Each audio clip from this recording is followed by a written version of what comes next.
I'm Brian Bankson from the Cinco Ranch Branch Library, and welcome to episode 5 of What Makes This Photograph Great, where we analyze point by point, element by element, pixel by pixel, what makes a photograph worth looking at.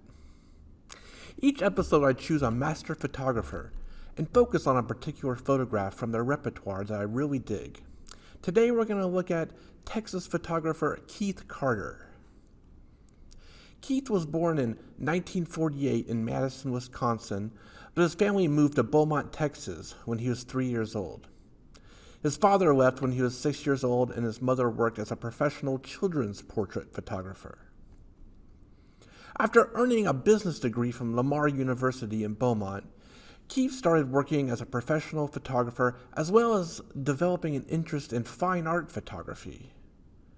In 1973, he took a month-long trip to New York to study the permanent photography collection at the Museum of Modern Art. While trying to ponder the direction of his own art, a chance meeting with National Medal of Arts winner Horton Foote convinced him to focus his observations on his native East Texas as an exotic land. His early photographs were based on stories told in East Texas. He said, "I had heard or read black folk tales of dog ghosts and bottle trees, the wonder of children, and using my own white Anglo-Saxon Protestant background, I tried to weave glimpses into what I found instructive, eloquent, and enduring." Keith Carter photographs with a modified Hasselblad FlexBody medium format film camera. He basically had to break the 80mm lens to get the selective focus depth of field that he uses. He shoots primarily in black and white, making his prints in a darkroom, but he sometimes tints his prints with color. Today, Carter is teaching photography at Lamar University, where he is Regents Professor and holds the endowed Wales Chair of Visual and Performing Arts. Keith has been awarded the university's highest teaching honors, the Distinguished Faculty Lecturer Award and University Professor Award. In addition, he conducts workshops and seminars in the United States, Latin America, and Europe. Now, let's look at the photograph I have chosen to critique. To start off, let me say that I got a chance to meet Keith Carter when I was an undergrad at East Carolina University. He came to be a juror in one of our biannual exhibitions and gave a wonderful presentation of his work. Keith is an outstanding speaker. I really got a lot hearing his approach to his photographic art, as well as his views on life in general. I also got a chance to have a portfolio review with him where he critiqued my photography and gave me helpful pointers to find my voice through my art. I will always be grateful for that. And he is just such a nice guy. The photograph I have chosen to critique, which is called Fireflies, is one of Carter's iconic photographs. It is the cover image of one of the 2 photo books I own by Keith Carter.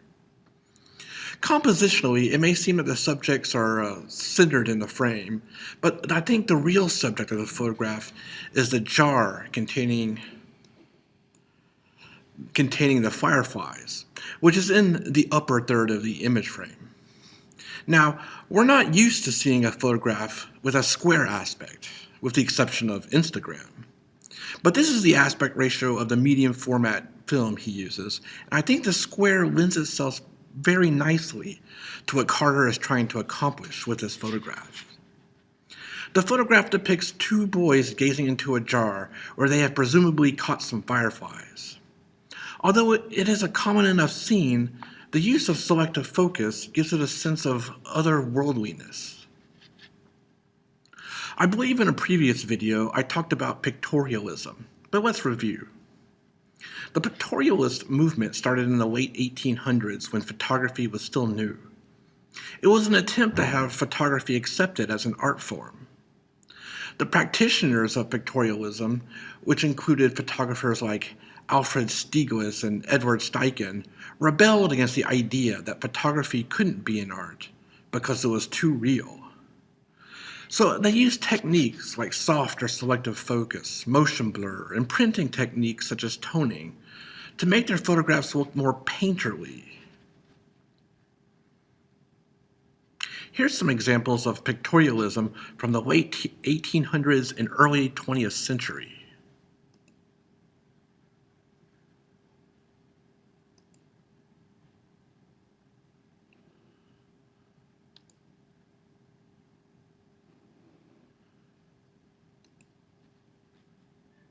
The irony is that when photography was finally accepted as an art form, it was because of its ability to accurately capture reality.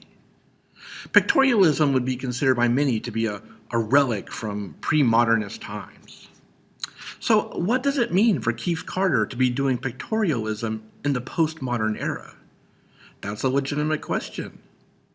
My answer is, I wouldn't reduce his artwork to just pictorialism.